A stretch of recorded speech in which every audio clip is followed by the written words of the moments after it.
On Florida's west coast tonight, there is new urgency. What many thought was a myth now has models shifting this way. We do have a big change coming in the forecast. The 11 o'clock National Hurricane Center briefing just in, and it's now a Category 3 storm, 125 mile per hour winds. It's 175 miles south of Key West. But here's the deal.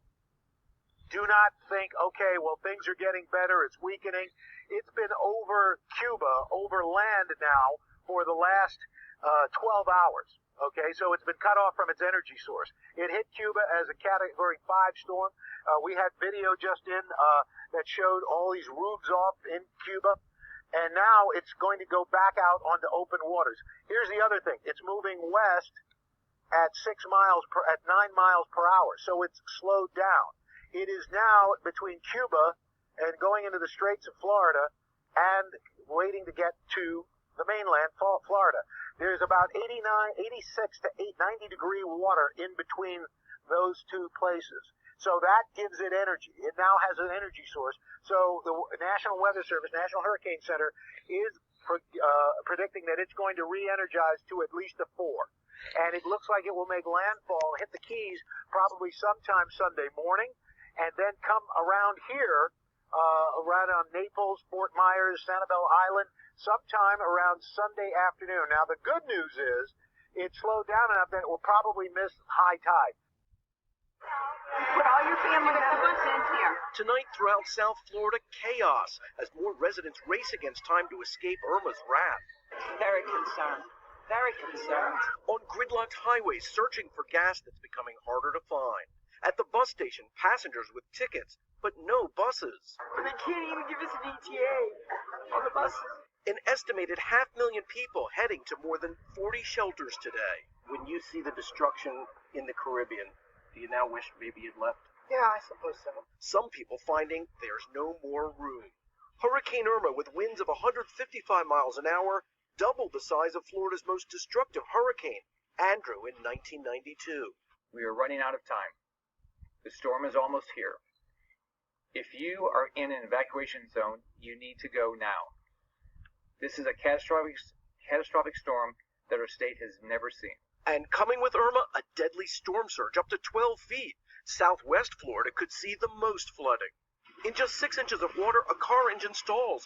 2 feet and the car is floating. 3 to 6 feet, life-threatening, in part because of everything floating in the current. At 9 feet, the water is above the first floor.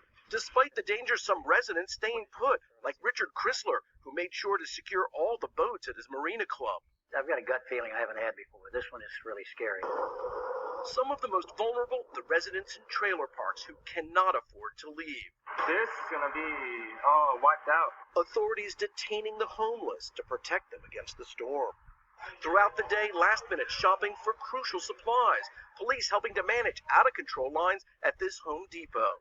One man about to buy the last generator at this store, giving it up to a woman for her sick father's medical needs. An angel from God is what he is. Another urgent threat, the dike on Lake Okeechobee. 40,000 residents advised overnight, evacuate. Fears the dike could breach, causing Katrina-style flooding. In South Florida, trash collectors urgently picking up debris today that could turn into projectile missiles and hurricane-force winds.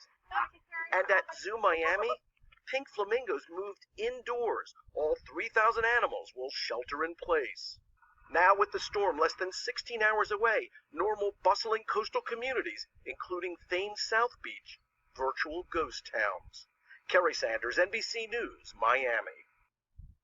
I'm Gabe Gutierrez at Miami International Airport, where today emotions ran high and patience ran out. This woman separated from her luggage when her flight was canceled, her chemotherapy medicine inside. She and thousands of tourists stranded in South Florida as Irma takes aim. I don't know what to do. Manuel Echeverria and his family aren't sure where they'll ride out the storm. I'm extremely worried. I have 2 kids.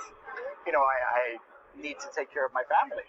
Over the last few days, Miami has had almost double the usual flights to get people out. American, Delta, and United all adding extra trips. We're working very, very hard to accommodate thousands of people coming through here. After stranded travelers spent the night here, We've been here, Katrina, Vilma, nothing really frightening as this. This afternoon, hundreds were bused to emergency shelters. I want to reiterate that our airport is not a shelter. Today, ahead of the storm, the last cruise ship left the port of Miami after thousands of tourists were suddenly dropped off in the middle of their vacations. They didn't even give us an option. They didn't give us any option. They just basically told us that they're just going to put us off in Miami, and we basically had less than a day to figure out. Natasha Allen was on a 5-day Caribbean cruise for her honeymoon. I was like literally crying. We had one day, everything was nice, and the next few days on the cruise was just pure chaos, and everybody was really upset. Tonight, some hoping desperately to make the last flights out, others hunkering down, far from home.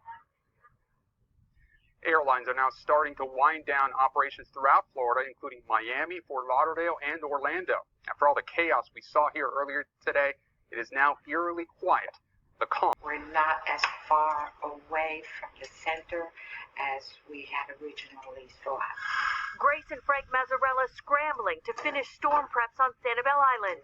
My family wants us out of Florida totally, but that's a little bit difficult to do right now with traffic. Airlines are all booked up. Officials going door to door to make sure residents, especially the most vulnerable, weren't lulled into a sense of security. I'm just thinking about my family, my wife, healthy.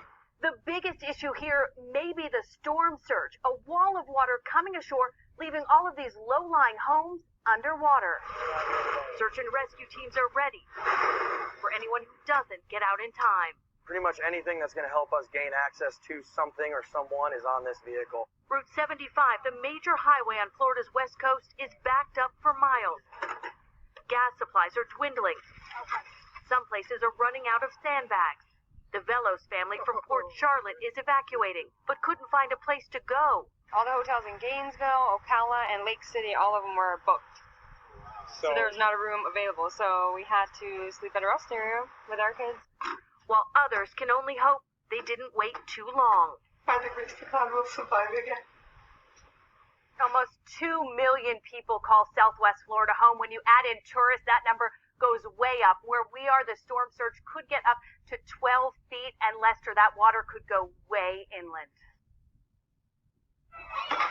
There's nothing more important to me than my vacation.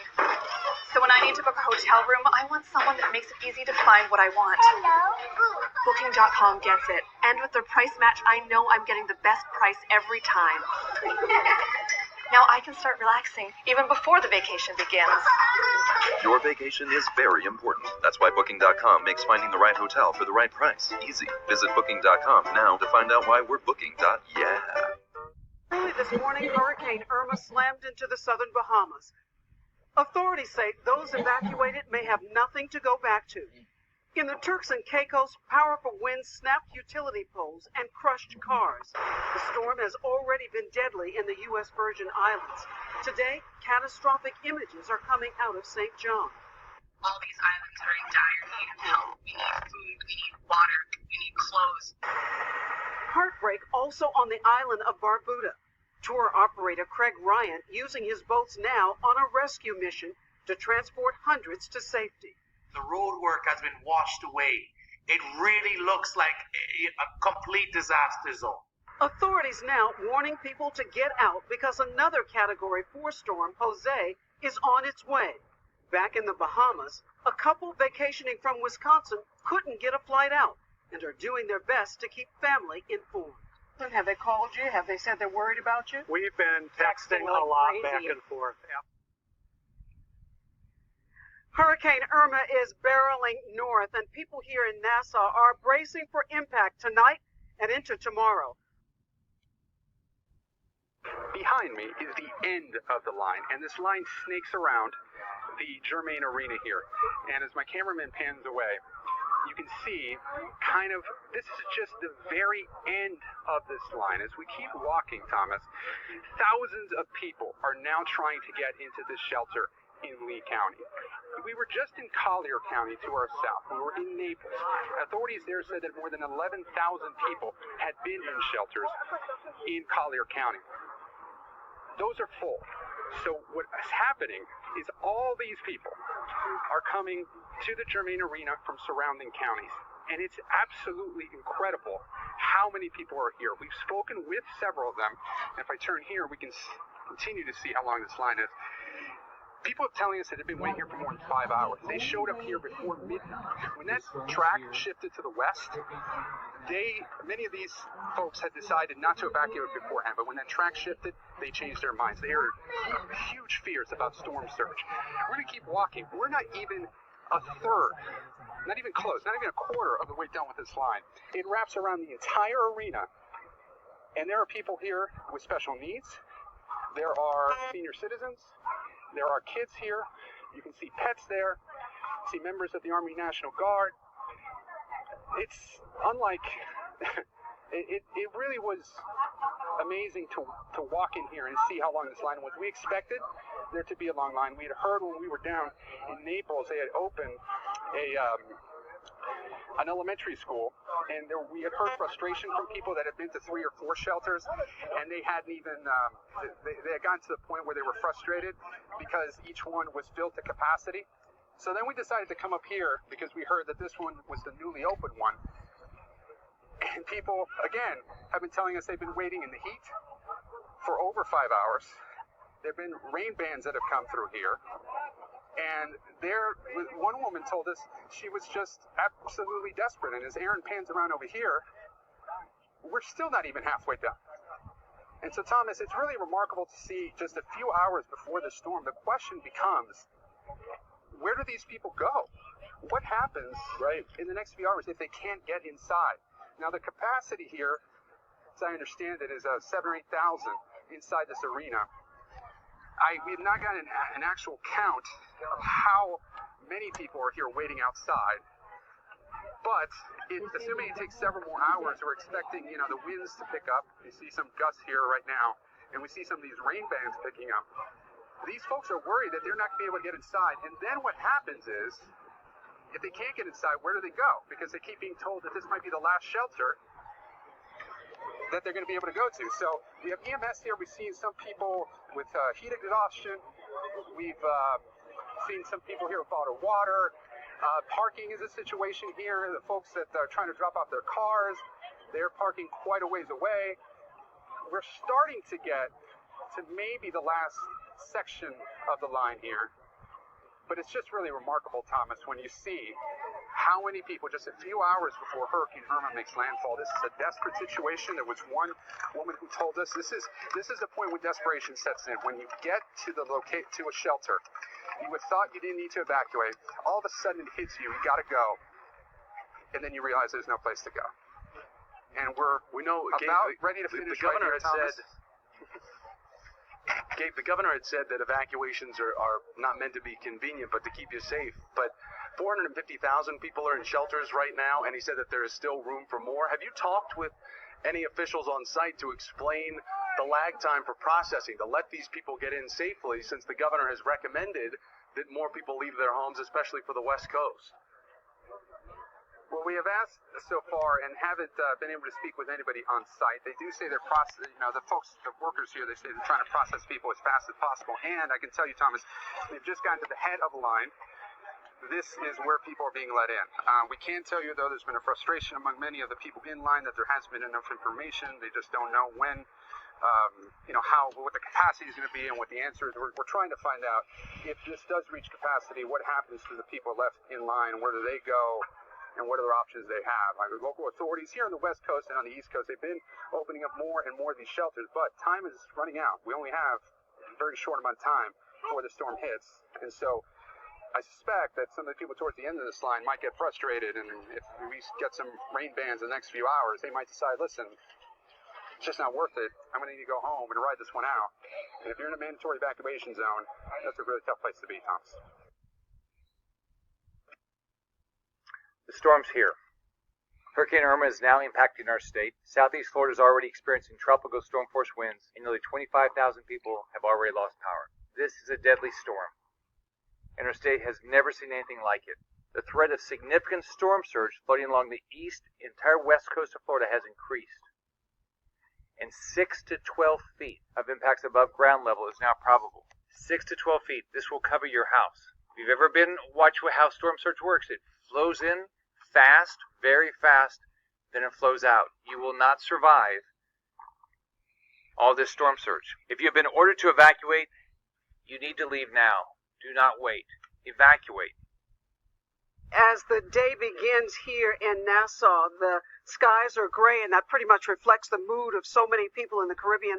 And no more so is that true in the island of Cuba, where Hurricane Irma slammed into that nation overnight at winds of 150 miles per hour, and is expected to linger there during the day with the potential of creating devastation throughout that island. So people have tremendous reason to be afraid of what's happened because of what this storm has already shown it can do. 23 people have been killed as a result of this storm in the Caribbean. The island of Barbuda was essentially devastated, flattened by the storm. Other islands of St. John, St. Thomas, St. Martin, also homes leveled. Pretty much nothing for people to hold on to anymore. Here in the Bahamas, the southern Bahamas were also pounded by Irma over the last day. They say that there may not be much for folks there to go back to when they have an opportunity to really go in and assess the damage.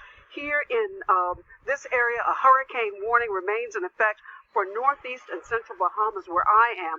We're expecting tropical storm force winds throughout the day. We've had thunderstorms and lightning and rain overnight.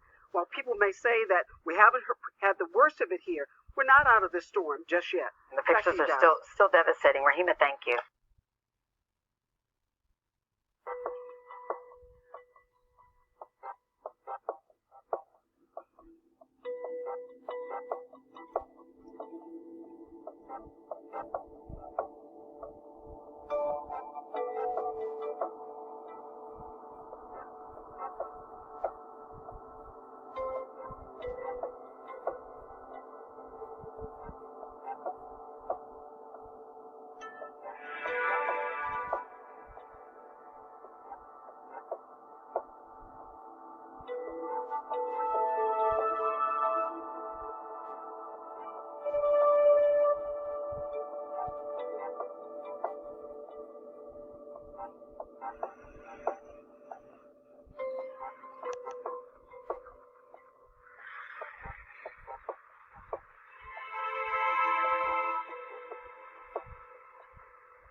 This is a future cast.